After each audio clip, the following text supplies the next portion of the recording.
करीब एक दशक के प्रयास के बाद आखिरकार भारत और ऑस्ट्रेलिया में अंतरिम आर्थिक सहयोग और व्यापार समझौते पर हस्ताक्षर हो गए। भारत के वाणिज्य मंत्री पीयूष गोयल और ऑस्ट्रेलिया के वाणिज्य मंत्री डैन टेहान ने इस समझौते पर हस्ताक्षर किए।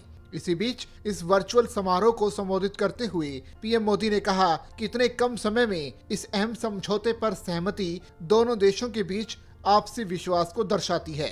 दूसरी ओर ऑस्ट्रेलियाई प्रधानमंत्री स्कॉट मॉरिसन ने कहा कि जब से दोनों देशों ने अपनी व्यापक रणनीतिक साझेदारी की घोषणा की है, हमारे सहयोग की स्पीड और पैमाना उल्लेखनीय रहा है। उन्होंने इसी के साथ भारत के साथ 28.2 करोड़ के व्यापार समझौते की भी घोषणा की। मॉरिसन ने कहा कि ये भारत के साथ उनका सबसे बड़ा ऑस्ट्रेलियाई सरकार का निवेश है, लेकिन ये आखिरी नहीं होगा। उन्होंने कहा कि इस समझौते पर हस्ताक्षर दोनों देशों के आर्थिक संबंधों के वादे को और पक्का करेगा।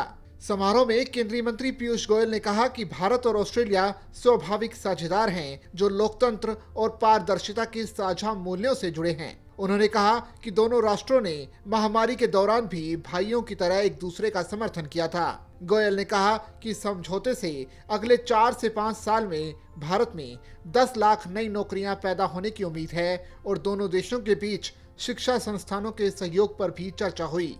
केंद्रीय मंत्री ने कहा कि हमारे लाखों बच्चे वहां पढ़ रहे हैं और उन सबके लिए एक तरह से वर्क वीजा को कानूनी तौर पर इस एग्रीमेंट के द्वारा लागू किया गया है। उन्होंने कहा कि एग्रीमेंट भारत और ऑस्ट्रेलिया के बीच मित्रता और एकता का प्रतीक बनेगा।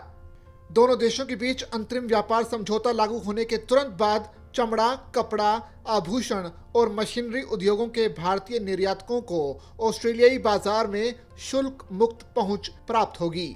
बता दें कि ये समझौता वस्तुओं और सेवाओं में व्यापार को शामिल करता है। इसके तहत ऑस्ट्रेलिया पहले दिन से ही भारत के निर्यात के लगभग 96.4% मूल्य पर कोई शुल्क नहीं लगाएगा। इनमें ऐसे कई उत्पाद शामिल हैं जिन पर वर्तमान में ऑस्ट्रेलिया में 4 से 5% सीमा शुल्क लगता है। दूसरी ओर भारत ऑस्ट्रेलिया के लिए अपनी 70% से अधिक टैरिफ लाइनों में शून्य शुल्क पहुंच की पेशकश करेगा, जिसमें कोयले जैसे उत्पाद शामिल होंगे। ऑस्ट्रेलिया लगभग 74% कोयले का आयात करता है और वर्तमान में इस पर 2.5% शुल्क लगता है।